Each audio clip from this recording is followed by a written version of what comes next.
Welcome to online Guruji classes. Friends, आज के इस वीडियो पे आप लोगों को 5 गोल्डन रूल बताने वाला हूं। अगर आप लोग इस 5 गोल्डन रूल को फॉलो कर लोगे 100 to 100% आप लोग आरआरबी, एनटीपीसी या किसी भी एग्जाम को क्लियर कर लोगे। फ्रेंड्स, चैनल सब्सक्राइब नहीं किया है तो चैनल को सब्सक्राइब करके बेल आइकन पक्का से दबा देना, और वीडियो पसंद आए तो वीडियो को लाइक करके अपने फ्रेंड लोगों के साथ शेयर भी कर देना। चलिए फ्रेंड्स, आप लोगों को मैं एक एक करके वो सारे 5 गोल्डन रूल बताता हूं। सारे पांचों के पांचों रूल को अगर आप लोग कंबाइन कर लोगे ना 100% सिलेक्शन हो जाएगा। चलो, कौन कौन से वो रूल्स है, 5 रूल्स जो कि आप लोगों को सेलेक्ट करा सकते हैं 100%, उसे डिस्कस करते हैं। फ्रेंड्स, 5 रूल आपके जो है, सबसे पहला रूल जो होता है, आप लोगों को डिसाइड करना होगा कि जो टोटल 3 सब्जेक्ट हैं आप लोगों के पास, मैथ्स, मैथ्स, रीजनिंग और जनरल नॉलेज। सबसे पहले आप लोगों को डिसाइड करना होगा कि इन तीनों सब्जेक्ट में से कौन सा सब्जेक्ट आपको सबसे टफ लगता है और कौन सा सब्जेक्ट आप लोगों को सबसे इजी लगता है। सपोज करो अगर आपको मैथ्स सबसे टफ लगता है तो आप लोग मैथ्स को क्या कर दीजिए, लेवल 3 कर दीजिए। ठीक है। रीजनिंग सबसे आसान लगती है तो उसे आप लोग लेवल 1 कर देना।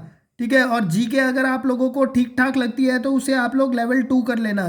तो ये सारे बच्चे अपने हिसाब से लेवल को डिसाइड कर लेंगे कि कौन सा लेवल उन्हें कौन सा सब्जेक्ट लगता है। ठीक है। ये आप लोगों ने खुद से डिसाइड करना है। क्यों? क्योंकि मैं यहां पर बता नहीं सकता है कि आप लोगों को कौन सा सब्जेक्ट टफ लगता है, कौन सा सब्जेक्ट ईजी लगता है। तो ये सब आप लोग डिसाइड करोगे अपने लेवल को। सेकेंड रूल, एक बार आप लोगों ने ये डिसाइड कर लिया कि भाई मैथ्स मुझे टफ लगता है, जीके मुझे मॉडरेट लगता है, लेवल 2 पे रख देता हूं जीके को, और रीजनिंग मुझे सिंपल लगता है तो रीजनिंग को सबसे इजी लेवल दे दिया। उसके बाद आप लोगों ने लगाना है rule number 2।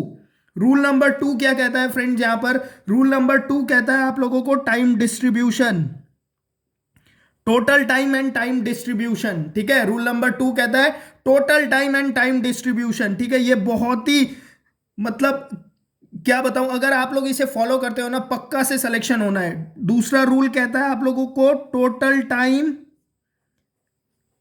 Plus time distribution. ठीक है। Total time and time distribution, time distribution मतलब अब यहां पर आप लोगों ने डिसाइड करना है कि आप लोगों के पास कितना टाइम है दिन भर पढ़ने के लिए। ठीक है। कोई जॉब कर रहा है तो उनके पास अलग टाइम है, कोई कॉलेज जाता है, स्टूडेंट है, उनके पास अलग टाइम है, कोई जो घर पे बैठा हुआ है तो उसके पास अलग टाइम है। तो आप लोगों ने अब यहां पर रूल 2 पे डिसाइड करना है कि आप लोगों के पास कितना टाइम है। सपोज करो एक बच्चा है, वो बोलता है मेरे पास है 10 आवर्स। मेरे पास कितने हैं? 10 आवर्स। अगर यहां पर आप लोग एक बार जब आप लोग ये डिसाइड कर लोगे कि आप लोगों के पास कितना टाइम है, तो अब आप लोगों ने टाइम को डिस्ट्रीब्यूट करना है। डिस्ट्रीब्यूट कैसे करोगे गाइस? जितना भी आप लोगों के पास टोटल टाइम है, टोटल टाइम का हाफ टाइम सीधा सीधा, मतलब 10/2, वो सीधा सीधा चले जाएगा आप लोगों के लेवल 3 के सब्जेक्ट के लिए। समझ रहे हो? इसका मतलब जो सब्जेक्ट सीधा आप लोगों को सबसे टफ लगता है, जैसे मैथ्स मुझे सबसे ज्यादा टफ लगता है, तो सीधा यहां से आप लोगों ने 10 घंटे में से डिवाइड बाय 2 करा तो 5 घंटा आप लोग मैथ्स को दोगे। ये गोल्डन रूल्स होते हैं फ्रेंड आप लोगों के प्रॉपर स्ट्रेटजी बनाने के लिए। तो ठीक है, सीधा सीधा 5 घंटा आप लोगों के मैथ्स पे चले गया। उसके बाद बचा कितना आप लोगों के पास? अब 5 घंटा बचा है, 5 आवर्स बचे हैं। अब इस 5 आवर्स पे आप लोगों ने इस 5 आवर्स को 3:2 के रेशियो में डिवाइड करना होता है हमेशा। ठीक है। 3:2 के रेशियो में डिवाइड कर देना है। 3:2 का रेशियो मतलब 60% रिमेनिंग का, पूरे का नहीं, रिमेनिंग का। जैसे 10 घंटे में से 5 घंटे यहां चले गए, 5 घंटे बचे, तो इसे हमने 3:2 पे डिवाइड कर देना है हमेशा। तो 3:2 पे अगर आप डिवाइड करोगे तो 3 घंटा आप लोगों के लिए निकल जाता है लेवल 2 के लिए, लेवल 2 के लिए। और आप लोगों का लेवल्स, आपका लेवल 1 के लिए, मतलब जो सबसे सिंपल लेवल है, उसके लिए निकल जाता है आप लोगों का 2 घंटा। ठीक है। तो इस तरह से आप अपने टोटल टाइम आप लोग डिसाइड करोगे और टाइम को आप लोग डिस्ट्रीब्यूट करोगे, ठीक है। ऐसे आप लोग पूरे टोटल टाइम निकालोगे और टाइम को आप लोग डिस्ट्रीब्यूट करोगे। तो अब यहां पर आप लोगों को पता चल गया कि मैथ्स पे मैं 5 घंटे देने वाला हूं, जीके जिसे मैंने लेवल 2 पे रखा था उसे मैं 3 घंटे देने वाला हूं, और रीजनिंग जिसे मैंने लेवल 1 पे रखा था इसे मैं 2 घंटे देने वाला हूं, ठीक है। तो इस तरह से आप लोगों ने डिसाइड करना होता है लेवल रूल 2 पे, ठीक है। रूल 1 ये था, रूल 2 ये था। रूल 3 क्या बताता है? रूल 3 आप लोगों को अब बताता है कि आप लोगों ने टाइम को भी डिस्ट्रीब्यूट कर दिया। अब आप लोगों ने टाइम को डिस्ट्रीब्यूट करने के बाद टाइम को अरेंज करना है। तो रूल 3 बताता है अरेंजमेंट ऑफ टाइम को, कि टाइम को कैसे मैं अरेंज करूं। देखो फ्रेंड, सबसे पहले जब आप लोग उठते हो और आप लोग पढ़ने बैठते हो तो आप लोगों को पता होता है कि सुबह सुबह जब एक जोश के साथ आदमी बैठता है ना, एक जोश के साथ आदमी बैठ रहा होता है, बहुत जोश होता है मन में कि यार मुझे इस टाइम पे पढ़ना है, तो वो टाइम होता है आप लोगों का देने को उस सब्जेक्ट को जो कि आप लोगों को सबसे ज्यादा टफ लगता है। मतलब मॉर्निंग का टाइम, जैसे मैंने डिसाइड करा कि मैं 9 बजे से पढ़ना बैठूंगा, मैंने 9 बजे का डिसाइड किया है, तो जो 9 बजे का टाइम है, जो आप लोगों का सबसे इंटरेस्टिंग टाइम है, जिस पे आप लोग अच्छे से पढ़ते हैं, उस पे आप लोगों ने सबसे ज्यादा, उस टाइम पे आप लोगों ने देना है लेवल 3 को। मतलब जो सब्जेक्ट आप लोगों को सबसे टफ लगता है उसे देना है वो वाला टाइम।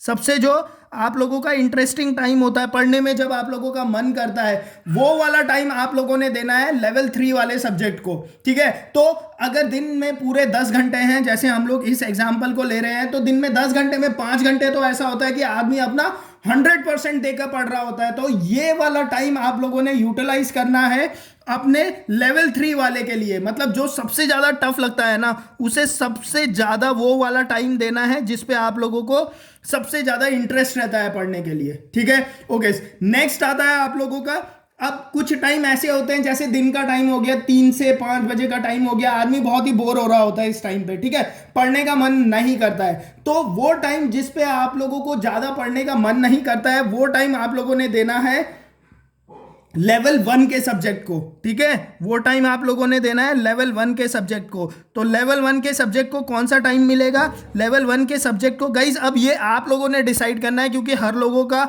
अपना अलग तरीका होता है, ठीक है ना। हर लोगों का अपना अलग होता है, किसी को सुबह पढ़ने का मन करता है, किसी को शाम पे, ठीक है। तो ये बात आप लोगों के ऊपर है, आप लोगों ने डिसाइड करना है। मैं बस आप लोगों को एक गोल्डन रूल दे रहा हूं, अगर इस रूल को फॉलो करोगे तो आप लोग एग्जाम्स को इजीली क्लियर कर सकते हो, ठीक है। तो लेवल 1 दे दिया उस टाइम को जबकि आपका पढ़ने का बिल्कुल मन नहीं करता है, क्लियर। मतलब उस टाइम पे आप लोग रीजनिंग पढ़ रहे होंगे, ये अपने हिसाब से बनाओगे ये पूरा फ्लो चार्ट, ठीक है। आप लोग अपने हिसाब से ये फ्लो चार्ट बनाओगे। सी, पढ़ाई हर कोई करता है, बट गधे की तरह पढ़ाई नहीं करना है। आप लोगों ने स्मार्ट तरीके से पढ़ाई करना है। जब तक स्मार्ट तरीके से पढ़ाई नहीं करोगे तब तक आप लोगों का सिलेक्शन नहीं होता है। तो क्या स्मार्ट तरीका होता है वही मैं आप लोगों को बता रहा हूं, सारा चीज शेयर कर रहा हूं, तो आप लोग सुनते रहिए।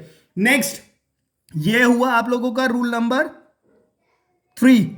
रूल नंबर 4, रूल नंबर 4 बताता है आप लोगों को कि आप लोगों को सेव टाइम, टाइम कैसे बचाना है। आप लोग प्रिपेयर कर रहे हो, आप लोगों के लिए हर घंटा इंपॉर्टेंट है, तो रूल बताता है कि आप लोगों ने टाइम को कैसे सेव करना है। फोर्थ रूल बताता है आप लोगों ने टाइम कैसे सेव करना है। अब इस पे क्या मतलब है मेरा, सपोज करो आप लोग आरआरबी एनटीपीसी की क्लास ले रहे हो, आप लोग आरआरबी एनटीपीसी एग्जाम्स की प्रिपरेशन कर रहे हो, और आप लोग जीके के लिए आईएएस की बुक पढ़ रहे हो या यूट्यूब में आईएएस के वीडियो लेक्चर्स देख रहे हो, तो वो क्या है, वो आप लोगों का वेस्टेज ऑफ टाइम है। वो आप लोग वहां पर टाइम को यूटिलाइज नहीं कर रहे हो, आप लोग टाइम को क्या कर रहे हो, वेस्ट कर रहे हो। तो वहां पर आप लोगों ने क्या करना है, save time, save time, save time, save time आप लोगों ने करना है। कैसे करना है सेव टाइम?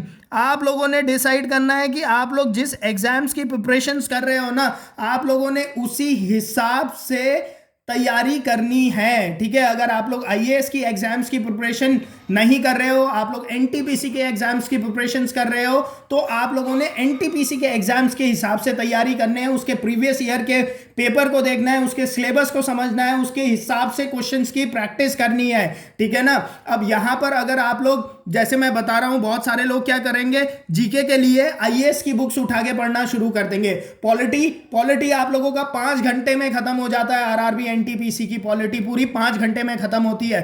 अगर उसके बाद एक भी क्वेश्चन बाहर से नहीं आता आरआरबी एनटीपीसी में, बट अगर आप लोग उसी पॉलिटी को आईएएस की बुक से पढ़ रहे हो और उसे पढ़ने पे आप लोग 200 घंटे अपने वेस्ट कर रहे हो, तो क्या फायदा है। आप लोग टाइम को क्या कर रहे हो, वेस्ट कर रहे हो। तो आप लोगों ने टाइम को सेव भी करना है। सेव टाइम कैसे सेव करोगे, आप लोगों को पता होना चाहिए। वहां पर आता है आप लोगों के लिए रूल नंबर 5, फिफ्थ रूल। वहां पर आता है आप लोगों के पास फिफ्थ रूल बोलता है किसी भी एग्जाम को आप लोग तब तक क्लियर नहीं कर सकते जब तक आप लोगों के पास अच्छे रिसोर्सेज नहीं है। ठीक है, अच्छे रिसोर्सेज नहीं है। सपोज करो एक आदमी को क्या है, खोदने के लिए एक लकड़ी से खोद रहा है। ठीक है, और एक आदमी को वही क्या है, खोदने के लिए एक प्रॉपर इंस्ट्रूमेंट, मतलब गैंती टाइप की चीज मिल गई। तो कौन जल्दी खोदेगा, जिसके पास गैंती है वो जल्दी खोद लेगा। ताकत दोनों बराबर लगा रहे होंगे, बट गैंती वाला जल्दी खोद लेगा। ठीक है, तो वहां पर आप लोगों ने स्मार्ट तरीके से, आप लोगों के पास बेस्ट रिसोर्सेज होने चाहिए। बेस्ट रिसोर्सेज मतलब आप लोगों के पास जीके के लिए बेस्ट रिसोर्स होना चाहिए। आप लोगों को पता होना चाहिए कि आप लोगों ने जीके कहां से पढ़ना है। आप लोगों को इस बात का पता होना चाहिए कि आप लोगों ने मैथ्स कहां से पढ़ना है, किस लेवल का पढ़ना है। तीसरी बात, आप लोगों को पता होना चाहिए कि रीजनिंग के रिसोर्सेज कहां हैं। तो रिसोर्सेज ये अब आप लोगों के ऊपर होता है कि आप लोग रिसोर्सेज कैसे ढूंढते हो। नेक्स्ट वीडियो बनाऊंगा मैं रिसोर्सेज के ऊपर, जिसपे मैं आप लोगों को बताऊंगा कि आरआरबी एनटीपीसी या किसी भी एग्जाम्स को क्लियर करने के लिए बेस्ट रिसोर्सेज कहां से अवेलेबल है आप लोगों के पास। ठीक है, फ्रीली अवेलेबल है, सारे रिसोर्सेज फ्रीली अवेलेबल है, 1 रुपए कहीं देने की जरूरत नहीं है। तो ये 5 गोल्डन रूल है गाइज, और इस 5 गोल्डन रूल को अगर किसी ने फॉलो कर लिया तो किसी भी एग्जाम को 100-200% वो इजीली क्रैक कर सकता है। तो क्या रूल है, रूल नंबर 1, आप लोगों को डिसाइड करना है लेवल कि कौन सा सब्जेक्ट टफ लगता है, कौन सा सब्जेक्ट इजी लगता है। रूल नंबर 2, आप लोगों को डिसाइड करना है टोटल टाइम कितना है आपके पास और टाइम को डिस्ट्रीब्यूशन कैसे करना है। रूल नंबर 3, आप लोगों को अरेंज करना है। ठीक है, जो टाइम अच्छा लगता है उस टाइम पे टफ सब्जेक्ट को पढ़ना है, जो टाइम आप लोगों को पढ़ने पे मन नहीं करता उस टाइम पे आप लोगों ने वो सब्जेक्ट पढ़ना है जो आप लोगों को इजी लगता है। रूल नंबर 4, आप लोगों को टाइम को सेव करना है, एज पर सिलेबस स्टडी करनी है। रूल नंबर 5, आप लोगों के पास एग्जाम के हिसाब से बेस्ट रिसोर्स होने चाहिए। तो फ्रेंड्स, ये वो 5 गोल्डन रूल है। अगर आप लोग इन 5 गोल्डन रूल को फॉलो करते हो ना, तो 100-200% आप लोगों के कोई से भी एग्जाम्स फर्स्ट अटेम्प्ट पे क्लियर हो जाते हैं। फ्रेंड्स, अगर आप लोगों को वीडियो पसंद आई है तो वीडियो को लाइक कर दीजिए, और अगर आप लोग चाहते हो कि मैं आप लोगों के लिए रिसोर्सेज के ऊपर एक वीडियोस बनाऊं, तो वीडियो को अपने फ्रेंड लोगों के साथ शेयर करके नीचे कमेंट बॉक्स में मुझे बता देना। मैं नेक्स्ट वीडियो आप लोगों के लिए बहुत जल्दी लेकर आऊंगा। Thank you.